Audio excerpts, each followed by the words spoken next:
দেশের মানুষ প্রস্তুতি গ্রহণ করছে ধানের শীষকে ভোট দেওয়ার জন্য।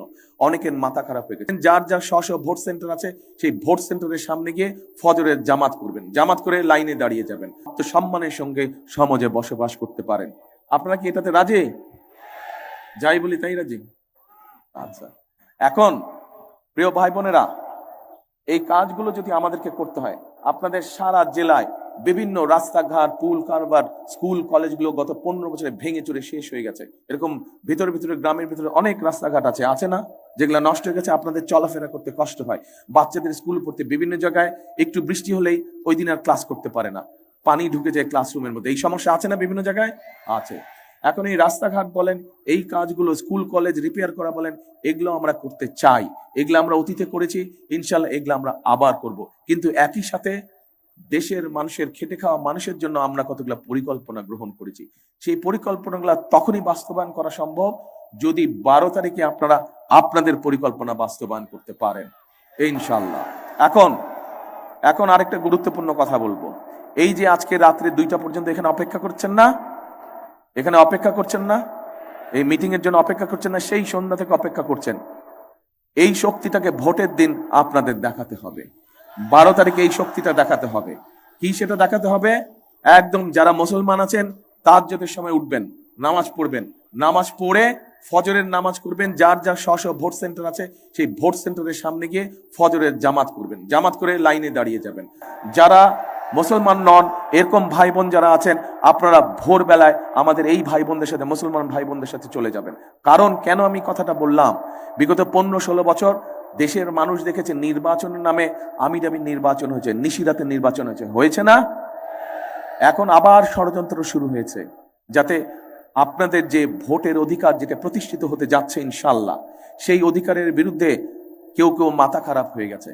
কোকো ও শিয়া বাটারের ইউনিক কম্বিনেশনে তৈরি Natura expert care body lotion স্কিনের ড্যামেজ হিল করে, ত্বক রাখে সফট ও ময়েশ্চারাইজড। লুকিয়ে আর কতদিন? Bye bye damage skin. তারা দেখেছে যেভাবে আপনারা জড়ো হচ্ছেন বিএনপির মিটিং এ, যেভাবে দেশের মানুষ প্রস্তুতি গ্রহণ করছে ধানের শীষকে ভোট দেওয়ার জন্য, অনেকের মাথা খারাপ হয়ে গেছে এবং তারা বিভিন্ন রকম ষড়যন্ত্রের আশ্রয় নিচ্ছে।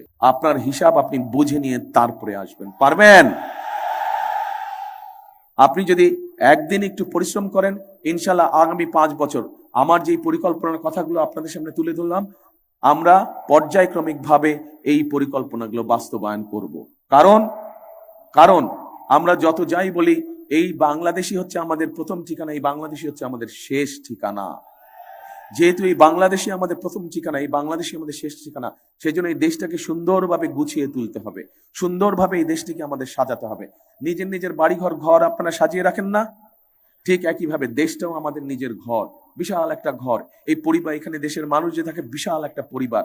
কাজেই আমরা সকলে মিলে যদি চেষ্টা করি, তাহলেই আমরা আমাদের কাঙ্ক্ষিত সেই বাংলাদেশ আমরা গড়ে তুলতে পারবো। এবং সেই জন্যই একটা কথা আমি বলি, ওই ব্যানারের মধ্যে লেখা আছে, দেখেন তো আপনাদের পেছনে কি লেখা আছে? করব কাজ, কে বলেন দেখে? করব কাজ, গড়ব দেশ, সবার আগে বাংলাদেশ। করব কাজ, গড়ব দেশ, সবার আগে বাংলাদেশ। কাজেই জনগণের অধিকার পাহারা জনগণকেই দিতে হবে, যাতে সেই অধিকার রক্ষা হয়ে থাকে। জনগণের অধিকার প্রতিষ্ঠিত করতে হবে। এবং আপনারা যদি আমাদের পাশে থাকেন, বিএনপির পাশে থাকেন, জোট প্রার্থীদের পাশে থাকেন, তাহলেই আমরা ইনশাল্লাহ সফলভাবে ধীরে ধীরে সমস্যার সমাধানগুলোর পথে এগিয়ে যাব। আজকে এই যে এরা হচ্ছে ধানের শীষের প্রার্থী, এবং এখানে একজন আছেন আমাদের জোট প্রার্থী। চেনেন এদেরকে চেনেন?